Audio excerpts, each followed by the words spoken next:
Hello. This spirit talk is going to be focusing on freedom. And I know freedom is a foundational political abstraction, and it's probably the most important concept you'll ever know. Because without freedom, there is no life force. Because life force is dependent upon freedom.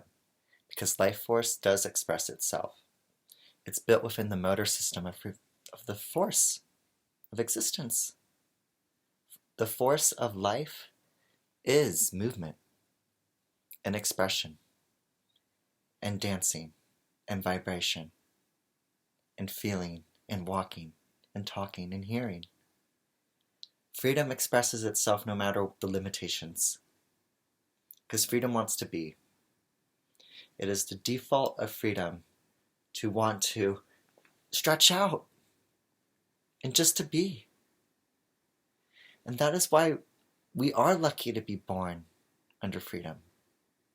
And I know it's true, because I know that I'm lucky to be born under freedom. And there are people who are not born under freedom. And I don't want to discount them as unlucky. And that is when judgmental space stops. Because we all have it. We all judge each other. But it's kept within here. It is. We are so lucky to be born with these bodies. That all of our darkness and all of our bad thoughts are imprisoned within this system. That we are actually governing our own minds. And we are seeing what is lower and what is higher. And it's up to us to make those determinations. And that is what soul searching is all about. So your mind and your inner framework, it's something to be respected and to be discovered. Because every single day we uncover more and more about ourselves. And we understand that we're lucky by this gift of light.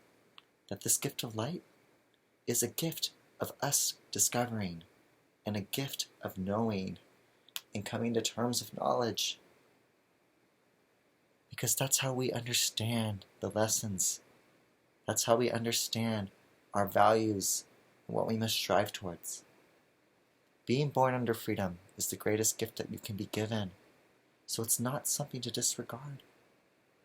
You should feel that privilege and feel it as something to keep you warm, not something to give you pain. I've fallen victim to that. What kind of thinking is it? It's the thinking that you have to suffer because other people are suffering out there. It's not right. It's not right. Let it go. Just because other people are suffering, don't bring yourself down. Use their suffering to uplift you in a compassionate way. That you have a sense of time and place and a sense of respect for where you are at in your life. That you're not like where they're at. Because what they're at, you don't really know the full scope of what they are feeling. And you may not really understand. And so many times our illusions lead us astray. And that's not to discount their suffering. It's only to discount your own. Because you're imprisoning yourselves with your own delusions.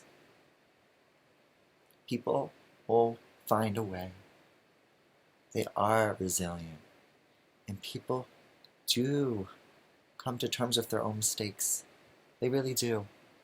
They see that they're able to become higher emanations of themselves by being compassionate. For me, I felt like people don't realize their sense of time and place. And that is why it's so easy, if you live in a democracy, that you can protest for a false cause. You can protest for a false cause when you're born under a democracy. It's true. Because you're given that freedom of voice. And when we're born into this world, there's so much previously existing, so much that is there before us, that it influences and conditions us, because we are truly born as naked slates, just like John Locke says, a blank slate. A tabula rasa, a blank slate that is to be painted. And we are painted pictures of who we are, and we can become painted pictures of who we want to be. We can paint that tabula rasa. You can. And you can become who you want to be. That is why freedom is the highest form of being, because you can actually decide who you want to be. So, the value of freedom is understood. It's understood as the divine gift to live under freedom. Because when you live under freedom, it's so easy to take it for granted. And isn't that just how it is? You're actually able to give yourself the full expression of that reality. That you are free to have hubris, and you are free to be arrogant. But you will feel the consequences of that behavior, because it can only run so far. Eventually you'll hit a wall. Your own arrogance will cause you to see that you are not being your true self. Because the true self is so humble and tiny and little and scared and doesn't know what's going on in the world. The true self has no idea why they're here. The true self is just trying to make sense of it every single day and doing its best it can.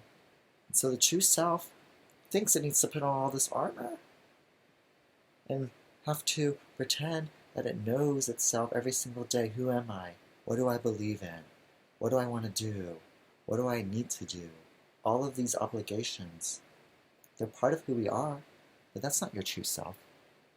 Your true self is the soul that is like, what is this reality? Why am I here? Why did God put me here? That is the true self. It's not your job. It's not your career. It's not anything, really. It's almost like this blank state of not knowing. And that's what it is. It's a blank state of, I don't know. I don't know. And that blank state of not knowing is a divine state, because it's humble, it's tiny, it's scared, it's somewhat weak, but it's somewhat strong, because it knows this moment. It knows this moment of being humble. That we're not really advancing towards any sort of paradigm of freedom and unfree, and we are just right in the center of knowing we are here.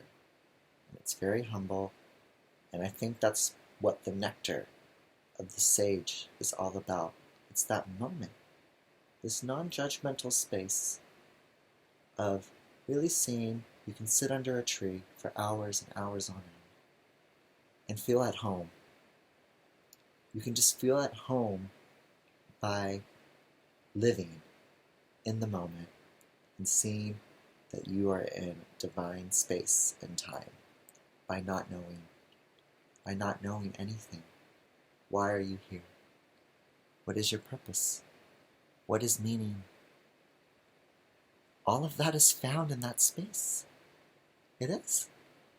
It is the space of Nirvana. It is the space of higher meditation. And that's what people want to see when they transcend. They want to see this feeling of being super above it all. It's transcendence. You are above that physical plane, and you're above those physical obligations and relations that you have. And you're above your identity and all the little things and parts of yourself. You're above it all. And you're free, and you're up, up, up, and away. It's Transcendence 101. Every single human being will feel it. They can feel it daily. They can feel it maybe only once a year. They can feel it maybe only once in their whole lifetime. But it is a space that we must honor and respect, because when you get to that space, you will improve in your life. Because you'll feel at home with yourself, and it will feel divine.